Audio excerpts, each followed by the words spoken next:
Magandang araw po. So andito po tayo sa Santa Cruz para ipakita sa inyo kung paano pumunta dito sa San Lazaro Hospital.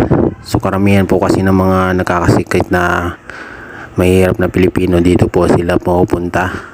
Lalo na po sa mga regarding sa mga communicable diseases, hindi yung mga infectious diseases.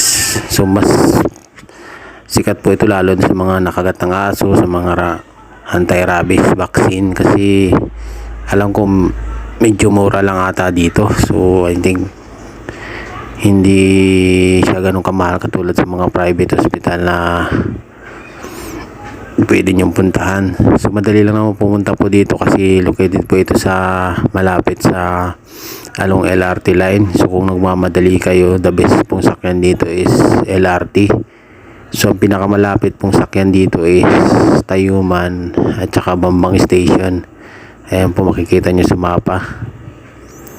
So pagbaba nyo po ng either Tayuman or Bambang, pwede kayo sumakay ng jeep kung medyo nalalayo kayo sa mga, I think almost 200 meters lang naman to.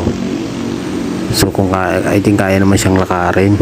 And then sa mga jeep at saka mga bus naman, very accessible to. So bababa lang kayo ng Caricada Street, and then itong San Lazaro Hospital, malapit din po ito sa Jose Reyes Medical Center. So isa rin po ito sa mga public hospital na nagbibigay serbisyo sa mga Pilipino. So maraming way po pumunta dito. So the best is yung LRT, and then yung bus, jeepneys, kahit saan kayo galing, madali lang po. So kung may mga katanungan kayo regarding sa pagpunta dito, ask nyo lang po, and then try po natin i-guide kayo papunta dito sa lugar na to. Maraming salamat po.